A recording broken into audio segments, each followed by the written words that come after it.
नमस्कार विद्यार्थियों, हमारा क्लास 9 का हिस्ट्री का चैप्टर 2 चल रहा था। आज से पहले हमने 4 वीडियो बना ली। अगर नहीं देखे हैं तो डिस्क्रिप्शन बॉक्स में जाइए, वहाँ से वो वीडियो देखिए। देखिए अक्टूबर के बाद क्या बदला। तो हमने देखा कि अधिकतर जो बैंक हैं उनका राष्ट्रीयकरण कर दिया गया था सरकार के द्वारा, और वो जो सारे बैंक हैं वो सरकार के नियंत्रण में आ गए थे। उद्योग और जो बैंक थे वो पहले निजी व्यक्तियों के हाथों में थे, लेकिन राष्ट्रीयकरण करने के बाद वो सरकार के अंडर में आ जाते हैं। इसके अलावा जो ज़मीन थी वो भी समाज की संपत्ति घोषित कर दी गई थी। ठीक है। और जो ज़मींदार हैं उनसे ज़मीन को छीनने की खुली छूट दे दी गई थी किसानों को। तो वो ज़मीन को क्या करने लग जाते हैं, छीनने लग जाते हैं। अब जो बड़े मकान थे उनको गरीबों में बांट दिया। मतलब मकान मालिक के जितना उपयोग में आ रहे हैं ना बड़े मकान, उनको छोड़कर बाकी को जो जिनकी वो आवश्यकता है, जिन लोगों को आवश्यकता है रहने की, उनके लिए दे दिए जाते हैं। इसके अलावा जो उपाधियाँ वगैरह हुआ करती थी उन पर बैन लगा दिया, रोक लगा दी। जैसे भारत में भी ली जाती थी ना राजाओं की तरह, महाराजा विक्रमादित्य, इस तरीके की उपाधियों पर क्या लगा दिया, बैन लगा दिया। सेना और अधिकारी जो थे, सेना और जो सरकारी अधिकारी थे उनकी वर्दी बदल दी गई। और 1918 की जो परिधान प्रतियोगिता हुई उसमें एक सोवियत टोपी जो थी उसको इनके द्वारा चुना जाता है, और ये जो टोपी थी इस तरीके की हुआ करती थी। ठीक है। अब देखो जो बोल्शेविक पार्टी है, बोल्शेविक पार्टी जो थी उसका भी नाम बदलकर इन्होंने क्या कर दिया, कम्युनिस्ट पार्टी कर दिया। बोल्शेविक पार्टी का नाम बदल दिया और क्या कर दिया, कम्युनिस्ट पार्टी कर दिया जाता है। नवंबर 1917 के चुनाव में बोल्शेविकों को हालांकि बहुमत नहीं मिलता, इनके द्वारा चुनाव करवाया जाता है और बहुमत इनको नहीं मिलता है। तो क्या करता है कि जो बोल्शेविक लोग हैं वो चुनी हुई असेंबली को के जो चुनी हुई असेंबली है वो बोल्शेविकों के द्वारा जो काम किए गए थे प्रस्तावों को खारिज कर देता है। लेकिन जो लेनिन है वो असेंबली को ही खारिज कर देते हैं बाद में। और इनका क्या मानना था, इनका मानना था कि रूसी जो सोवियत कांग्रेस है वो असेंबली से ज़्यादा लोकतांत्रिक है। तो अखिल सोवियत कांग्रेस को संसद का दर्जा दे दिया जाता है और केवल बोल्शेविक जो पार्टी है ना वही चुनाव लड़ सकती है, और बाकी पार्टियां चुनाव नहीं लड़ सकती। इस तरीके से जो रूस है एक दलीय देश बन गया, वहाँ पर केवल एक ही दल है। और जो भी बोल्शेविक पार्टी की बुराई करता है उसे जो पुलिस होती है, गुप्तचर पुलिस, जो पहले चेका के नाम से जानी जाती है, बाद में इसके 2 टुकड़े करके ओजीपीयू और एनवीकेडी कर दिया जाता है। इनके द्वारा इनको दंड दिया जाता है जो भी बोल्शेविक पार्टी की बुराई करता था। अब आगे क्या होता है कि इससे गृह युद्ध होने लग जाता है, मतलब लोग आपस में लड़ने लग जाते हैं।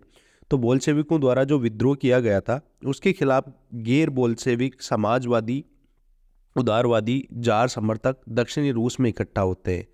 जो बोल्शेविकों के अगेंस्ट थे वो सारे लोग इकट्ठा होते हैं दक्षिणी रूस में, और इनको अलग अलग नाम से जाना जाता था। जैसे रेड्स जो होते थे वो बोल्शेविकों को कहा जाता था, ग्रीन समाजवादी सामाजिक क्रांतिकारियों को कहा जाता था, और जो वाइट है वो जार के जो समर्थक थे, जार को लाने के जो समर्थक थे उन्हें कहा जाता था वाइट्स।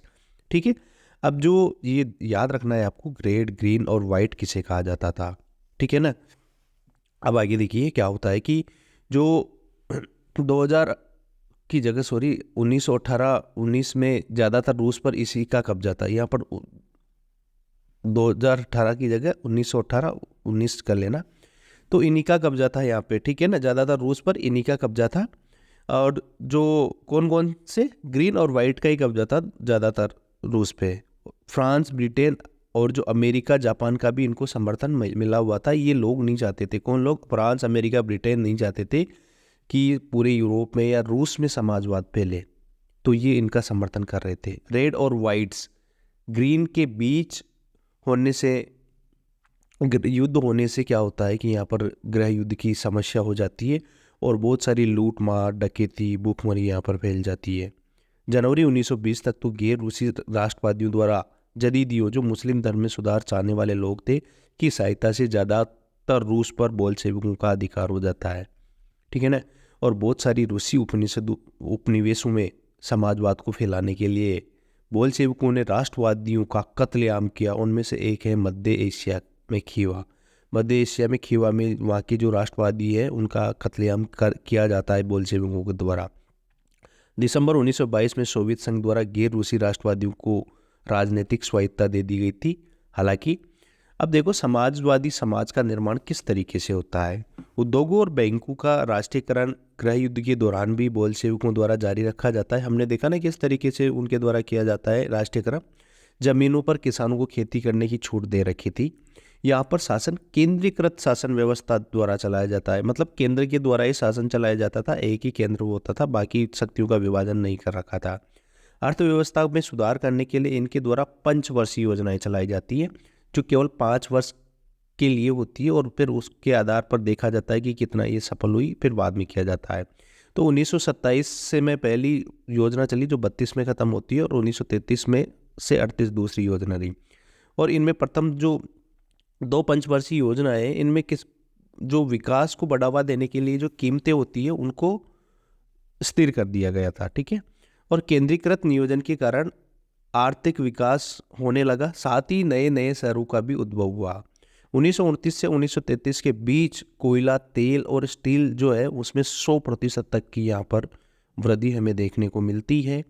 निर्माण कार्य में हालांकि निर्माण कार्य के अत्यधिक दबाव के कारण जो कार्य करने की जो जगह होती है, कार्यस्थल है, उनकी स्थितियाँ बहुत ही ज़्यादा खराब होने लग जाती है। जहाँ पर ये लोग कार्य करते थे उनकी स्थितियाँ खराब होने लग जाती है। और इनमें सुधार करने के लिए जो सरकार थी उनके द्वारा बहुत सारे काम किए गए थे, जैसे जो शिक्षा व्यवस्था है उसका विकास किया गया, सही तरीके से शिक्षा का विकास किया गया, लोगों को पढ़ाया गया। इसके अलावा जो किसान व श्रमिक थे उनके लिए भी विश्वविद्यालय की खास व्यवस्था की गई ताकि ये भी पढ़ाई कर सके।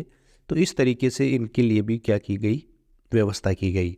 और जो महिला श्रमिक थे उनके बच्चों के लिए बाल बाड़ियाँ की स्थापना की गई। बाल बाड़ियाँ उनके लिए खोल दी गई जहाँ पर बच्चे खेल सकते हैं, पढ़ाई कर सकते हैं, बाकी सारी चीज़ें वहाँ मिल सकती हैं।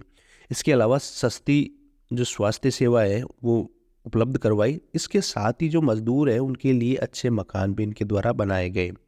हालांकि ये सारी जो चीज़ें थी वो कुछ ही क्षेत्र में रही, क्योंकि सरकारी जो साधन थे वो सीमित थी, इस कारण ये सभी जगह पर व्यवस्थाएं नहीं फैल पाती है, ठीक है। आ रही है बात समझ में आपको? आगे देखो, स्टालिनवाद और सामूहिकीकरण। स्टालिन हमने देखा था, लेनिन के बाद स्टालिन आता है और सामूहिकरण एक होने की कोशिश ये करते हैं। 1927-28 में रूस में बहुत ही भयंकर अनाज संकट उत्पन्न हो जाता है, और बहुत भयंकर अनाज संकट उत्पन्न हो जाता है, लोगों को खाने के लिए अनाज नहीं मिल पा रहा था, और सरकार ने अनाज की कीमत जो थी वो तय कर दी थी। सरकार ने, हमने देखा ना, अनाज की कीमत तय कर दी थी, लेकिन जो लोग थे वो अनाज बेचना नहीं चाहते थे, तय कीमत पर बेचना नहीं चाहते थे। और लेनिन के बाद स्टालिन पार्टी के मुखिया बन जाते हैं। लेनिन के बाद कौन बनता है? पहले लेनिन पार्टी के मुखिया थे, बोल्शेविक पार्टी के, बाद में कौन बन जाते हैं? स्टालिन। ये चित्र देख सकते हो आप स्टालिन का। अब किसान वो व्यापारी अनाज की जमाखोरी करने लग जाते हैं। मुनाफा कमाने के लिए क्या करते हैं, वो बेचते नहीं है और जमाखोरी करने लग जाते हैं, और इस पे अंकुश लगाने के लिए कुलकों का अनाज जब्त कर लिया जाता है। जो संपन्न किसान थे उन्हें कुलक कहा जाता है, और उनके जो अनाज थे उसको ज़बरदस्ती खरीदा जा रहा था, बहुत सारी जगह पे तो जब्त भी कर लिया गया था। अब 1917 में भूमि किसानों को सौंप दी गई थी, फलस्वरूप जमीन के टुकड़े हो गए थे। जैसे ही अलग अलग किसानों को दी गई थी ना, इससे जो जमीन थे उसके टुकड़े हो गए थे, और सरकार को लगा कि यार आधुनिकीकरण का जो फायदा है ना इस कारण नहीं हो पा रहा था, और इसका सामूहिकरण किया जाना चाहिए, जमीन का सामूहिकरण किया जाना चाहिए, तभी जो अनाज की कमी है ना इस सामूहिकरण के कारण ही आ रही है। तो अब ये स्टालिन द्वारा सामूहिकरण किया जाता है। सामूहिकरण में क्या होता है कि सभी लोग जो है वो एक साथ खेती करेंगे और जो भी फायदा होगा उसको आपस में बांट लेंगे। ये सामूहिकरण थे, सभी लोग मिलकर एक खेत में काम करेंगे जो बड़ा खेत होगा। तो सभी किसानों को सामूहिक रूप से खेतों, जो कोल खोज के नाम से जानते थे, उनमें काम करने के लिए बोला गया, तथा जो भी फायदा होगा उसे क्या किया जाता है, आपस में बांट लिया जाता है। हालांकि बहुत सारे जो किसान होते हैं उनके द्वारा इनका विरोध किया गया, और अब बहुत सारे किसानों ने तो अपने खुद के जानवर तक बेच दिए। इससे बहुत 1/3 जानवरों में कमी आ जाती है वहाँ पे। और सामूहिकरण के बाद भी उत्पादन में हालांकि ज़्यादा वृद्धि नहीं हो पाई, सामूहिकरण करने के बाद भी उत्पादन में वृद्धि नहीं हो पाई। 1930 से 33 के बीच फ्रांस में बहुत ही भयंकर अकाल पड़ता है। इसमें लगभग 40 लाख लोग मारे जाते हैं। बहुत ही भयंकर अकाल था, 40 लाख लोग मरना बहुत ही बड़ी बात है। लोगों द्वारा, यहाँ तक कि खुद की पार्टी के लोगों के द्वारा भी सामूहिकरण की आलोचना की गई। जो लेनिन और जो स्टालिन की जो पार्टी थी, उनके खुद के लोगों के द्वारा भी पार्टी की आलोचना की गई, और इससे नाराज होकर स्टालिन 20 लाख लोगों को जेल में बंद कर देता है। बहुत से लोगों से तो जबरदस्ती बयान लिखवाए गए कि वो लोग समाजवाद के विरोधी है, और उनको बहुत सी जगह पर यातनाएं देकर उनको भी मार दिया जाता है। इस तरीके से वहाँ का हालत ख़राब हो जाते हैं। अब देखिए रूसी क्रांति और सोवियत संघ का वैश्विक प्रभाव। सोवियत संघ क्या है? बहुत सारे देश मिलकर एक पूरा सोवियत संघ का निर्माण कर लेते हैं, वो देखेंगे आगे बाद में हम। देखो, यूरोप की जो ज़्यादातर समाजवादी पार्टियां हैं, वो रूस में बोल्शेविकों द्वारा जिस तरीके से शासन पर कब्जा किया गया था उससे सहमत नहीं थे। रूस में जिस तरीके से बोल्शेविकों ने कब्जा किया ना, उससे सहमत नहीं थे यूरोप की ज़्यादातर समाजवादी पार्टियां। कई सारे देशों में कम्युनिस्ट पार्टियों का गठन होने लग गया। बहुत सारी जो यूरोप के देश थे उनमें कम्युनिस्ट पार्टियों का गठन हुआ। उनमें से एक ही ग्रेट ब्रिटेन, ठीक है। इसकी कम्युनिस्ट पार्टी की स्थापना इंग्लैंड में होती है। और conference of the people of the east 1920 में सम्मेलन होता है एक, ठीक है। सोवियत संघ के अलावा और बाकी जो एशिया और यूरोप के देश थे उनके द्वारा भी इनमें भाग लिया जाता है। कॉमिंटर्न बोल्शेविक समर्थक समाजवादी पार्टियों का अंतर्राष्ट्रीय महासंघ है। याद रखना, इसको बहुत सी बार एग्जाम में आ जाता है। अब देखिए, द्वितीय विश्व युद्ध में सोवियत संघ की वजह से समाजवाद जो है वो एक अंतर्राष्ट्रीय लेवल पर अपनी पहचान बनाता है। बहुत ज़्यादा पहचान बना लेता है ये द्वितीय विश्व युद्ध में। अपने को पता है ना, 1939 से 1945 तक हुआ था द्वितीय विश्व युद्ध, और 1950 का दशक आते आते लोग समझ गए थे कि सोवियत संघ की जो कार्यशैली है ना, वो रूसी क्रांति के अनुसार नहीं है। जिस तरीके से रूसी क्रांति के हमें फ़ायदे मिले थे, वैसी कार्यशैली किसकी नहीं है? सोवियत संघ की नहीं है। जो पहले देश गरीब हुआ था, अब वो एक महाशक्ति बन गया, जहाँ पर गरीब लोगों को पर्याप्त भोजन मिलने लगा था। नीतियों को ज़बरदस्ती लागू किया जा रहा था। 20वीं सदी के अंत तक तो सोवियत संघ की पॉपुलैरिटी में भी कमी हो गई थी।